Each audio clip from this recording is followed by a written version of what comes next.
All hail the mighty, and the mighty specifically in this case being Seagauze and Archangel, the two competitors in this match. We've got an absolute horde battle today with a massive amount of troops on either side, comparatively speaking. For a typical land battle, we've got, Vampire Coast versus Skaven. Seagauze coming in with Silostra flying along the ground here. We've got some zombie pirate gun mobs, pistol mobs even, with some handguns to back them up.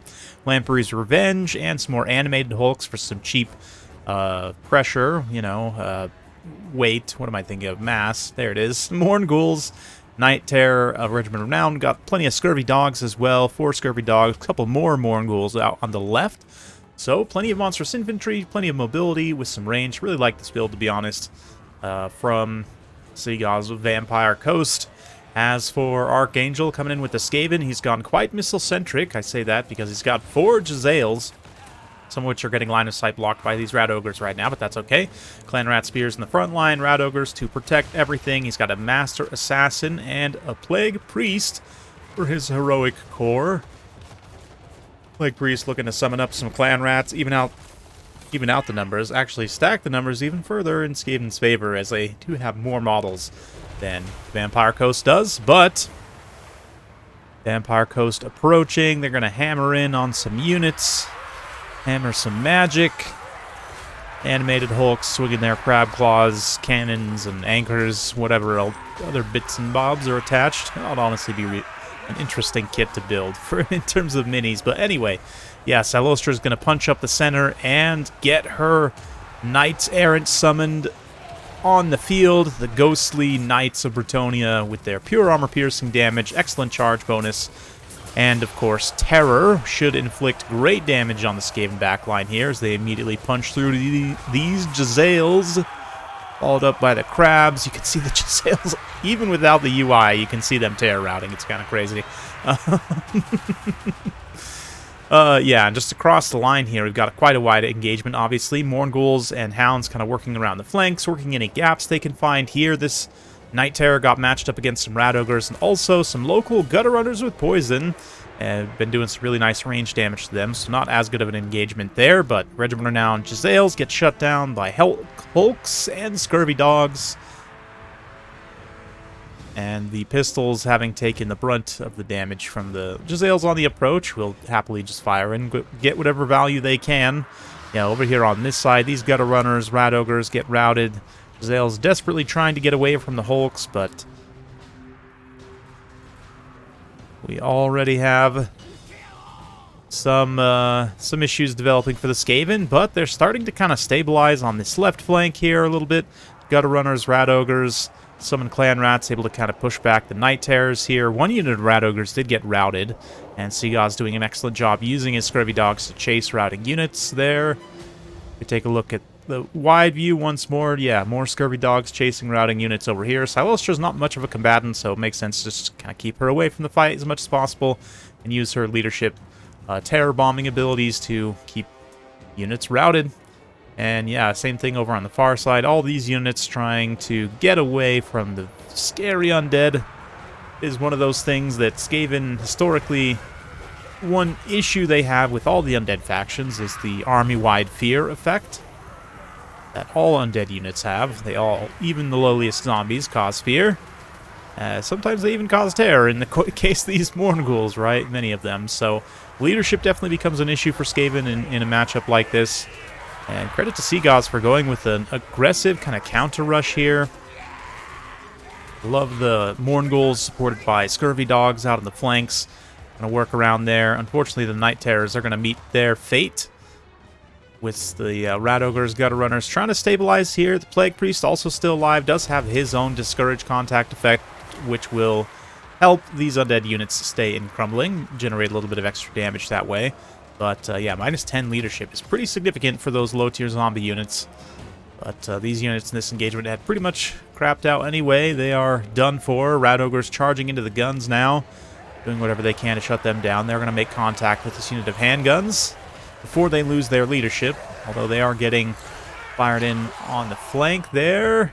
And looks like Archangel's actually going to throw in the towel. Did he actually just hit army losses, maybe? Looks like a lot of stuff just routed. Interesting. Skaven's brittle leadership just falls apart under the weight of waves of zombies and scurvy dogs. Good boys, to be honest. Excellent value on at least a couple of them.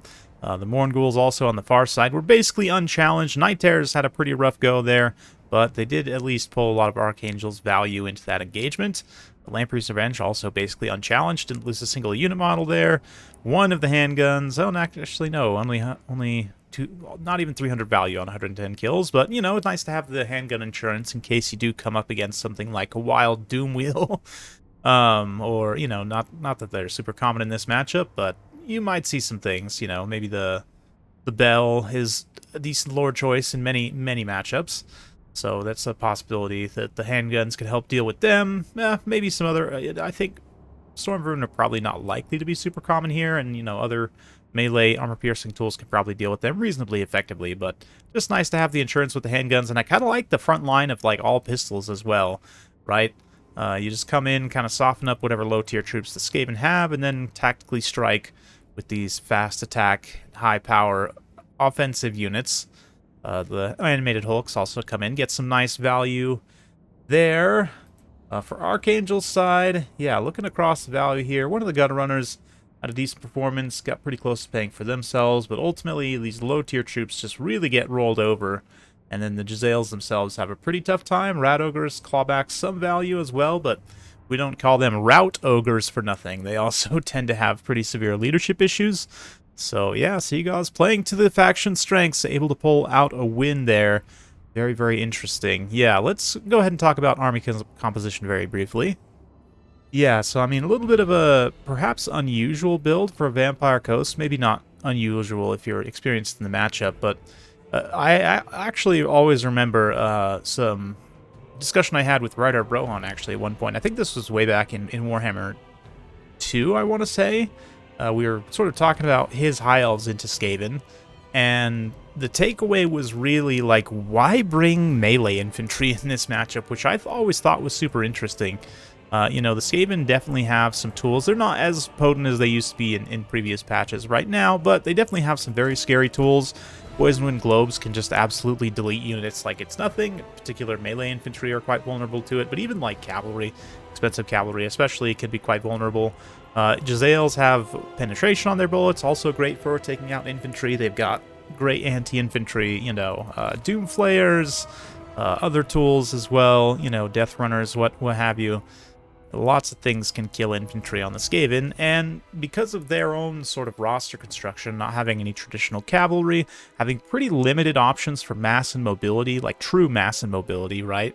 That means that you can sort of stand and shoot them to a degree once you get up close. I mean, certainly, like, infantry skirmishers can be run down by some of their higher speed units, but this sort of ranged plus mobility approach is something that I saw consistently over the years from a number of different factions, so it makes a lot of sense then for the Vampire Coast even to lean into that, despite the fact their rush is quite slow, especially if he has any amount of zombies.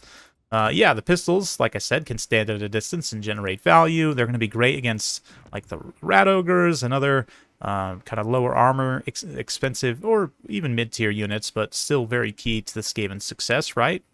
Rat Ogres being one of the key mass components there. But then, yeah, also, you know, Mornghouls cause terror baseline for only 950, so that's great for some extra leadership damage you can kind of spread around the field.